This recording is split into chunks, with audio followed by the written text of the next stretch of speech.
Isipin mo ito, ka-TH. Nasa mahigit 60 talampakan ka na sa ilalim ng lupa.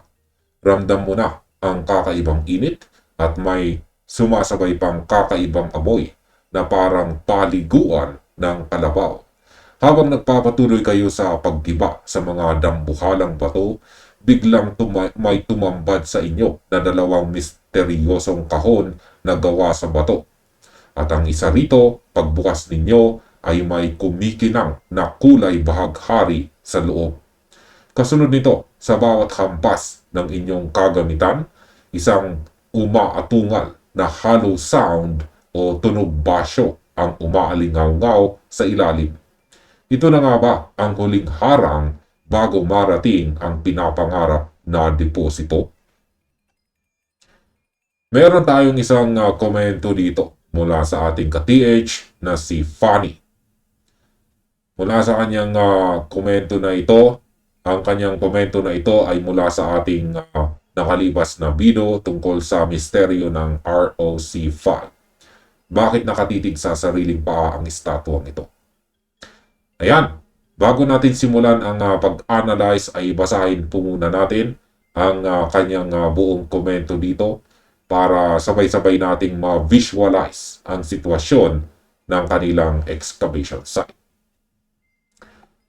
Ayan, sabi niya dito, Sir Elmo, sa hukay namin na 60 plus feet na lalim, may black layer kami na semento na may halong buhangin. Medyo mainit na sa ilalim at may amoy na parang paliguan ng kalabaw. Nung nasa 50 plus feet kami, nagsimulang magkaroon ng tubig. Ang marka namin sa itaas ay isang taklobo na white stone at may katabing bato na hugis lechon na baboy. Sa 15 feet, may nakita kaming arrow marker na nakaturo pababa. Dumaan din kami sa iba't ibang layer ng clay tulad ng gray, white, brown at blue bago namin natamaan ang tatlong malalaking locking boulders. Mga 800 kilograms hanggang 1 ton. May binasag din kaming 5 toneladang bato na hugis octagon. Ngayon, sa 60 plus feet, may nakita kaming 2 stone boxes. Ang ikalawang box ay may rainbow color sa loob. May lumalabas na ring buhangin at may hollow sound na kaming naririnig. Ano po kaya ang ibig sabihin nito? Grabe mga ka-TH, napakaganda at napakakumpleto ng mga detalyeng ibinahagi sa atin. Bilang isang treasure hunter na nag-a-analyze sa mga ganitong klaseng engineering sa ilalim ng lupa, masasabi ko na napaka-classic at napaka-organisado ng pagkakalibing ng site na ito. Kaya diretsuhin na natin ang pagtalakay sa mga misteryosong nakatago sa bawat layer ng kanilang hukay dito. Magsimula tayo sa pinakaibabaw mga ka-TH. Ang pagkakaroon ng puting bato na hugis taklobo o giant clam na may katabing bato na hugis lechon na baboy ay hindi isang natural na pormasyon lamang ng ating kalikasan. Sa sarili kong pagbasa at karanasan sa larangang ito, ang mga ito ay tinatawag nating mga high value indicators. Bakit baboy at taklobo? Sa kultura at sistema ng pagtatago ng mga sundalong Hapon, ang hugis ng hayop tulad ng baboy ay madalas na sumisimbolo sa isang prosperous deposit o isang napakalaki at napakahalagang kayamanan ni Yamashita. Ang baboy ay nagpapakita ng kasaganaan. Samantala, ang taklobo naman o giant clamshell ay ginagamit naman bilang indikasyon ng tubig o proteksyon at madalas din itong itinalaga bilang pangunahing marka para sa mga malalaking deposito o JYP sites.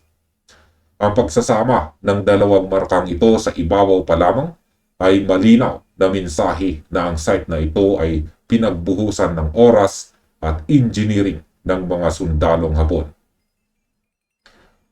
Pagbaba naman sa 15 feet, nakakita sila ka-TH ng isang arrow o palasok na nakaturo pababa. Malinaw na kumpirmasyon ito na tama ang kanilang tinutumbok. Ito ay nagsisilbing direksyon para sa mga susunod na maghuhukay na huwag lilihis ng direksyon. Ngayon ay dumaan sila sa iba't ibang layer tulad ng clay, iba't ibang layer ng clay tulad ng gray, white, brown at blue bago nila natagpuan ang tatlong dambuhalang locking boulders na tumitimbang ng 800 kilograms hanggang 1 tonelada bawat isa. Ang mga locking boulders na ito ay sadyang inilagay para maging pisikal na harang at para maging lock ng main shaft upang hindi madaling mapasok ng kahit sino. Ngunit ang mas matindi rito ay ang 5 toneladang bato na hugis octagon. Bakit nga ba octagon? Ang octagon o 8 sulok na hugis ay madalas na nagsisilbing isang capstone o isang negative seal. Sa aking sariling pagbasa sa ganitong engineering, ang octagon shape ay sadyang ginawa ng mga sundalong Hapon para magsilbing perpektong lock sa shaft.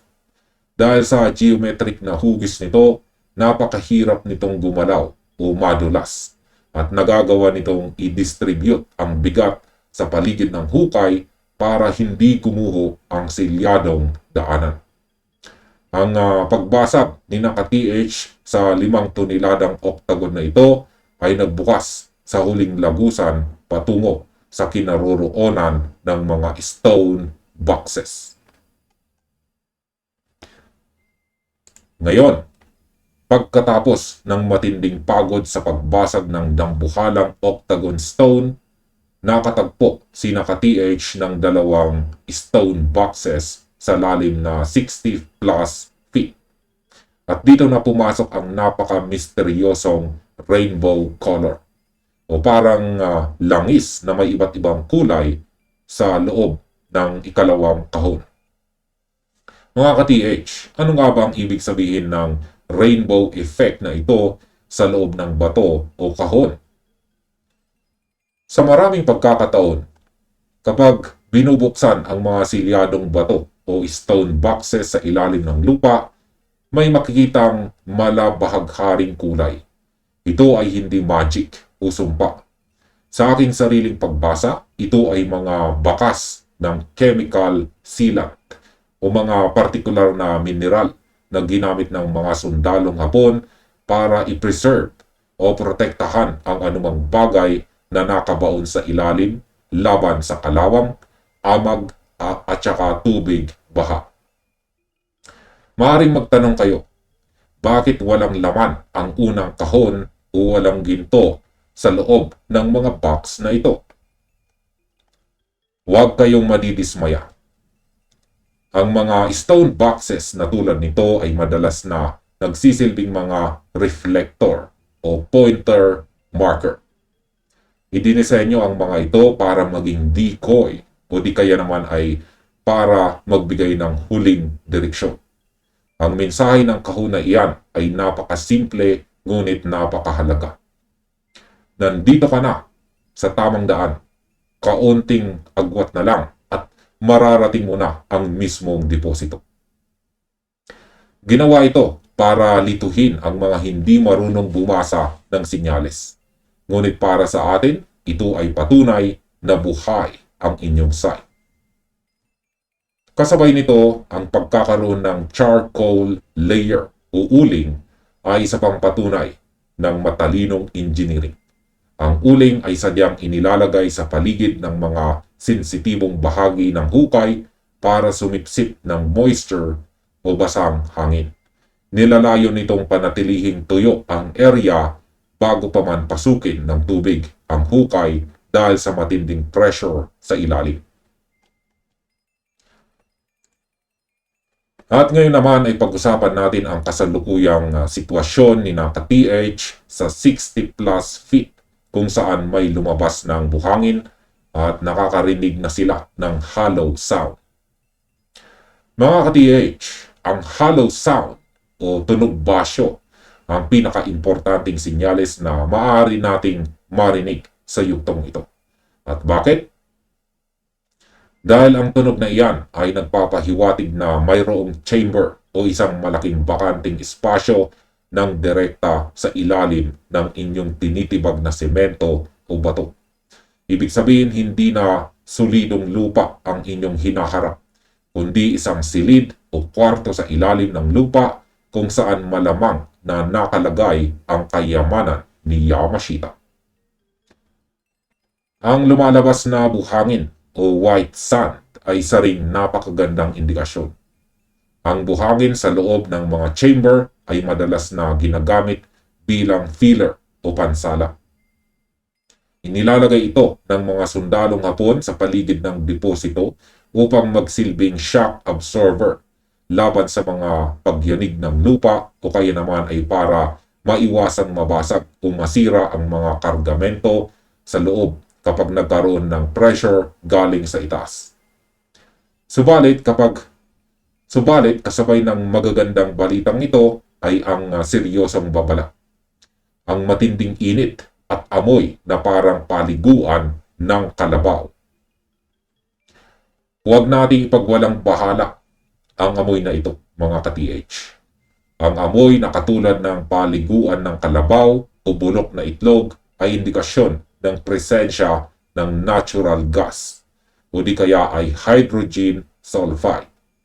Maaari rin itong maging bahagi ng isang organic decomposition trap kung saan gumamit sila ng mga organic materials tulad ng mga troso, dahon o maging mga chemical agents na sadyang nabulok sa loob ng saradong chamber sa paglipas ng maraming dekada.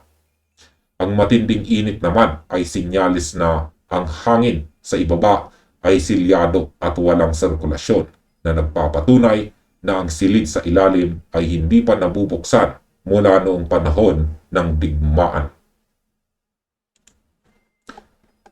Para sa ating ka-TH na si Fanny, narito ang aking direktang payo at pagsusuri para sa inyong kaligtasan at tagumpay sa paghukay.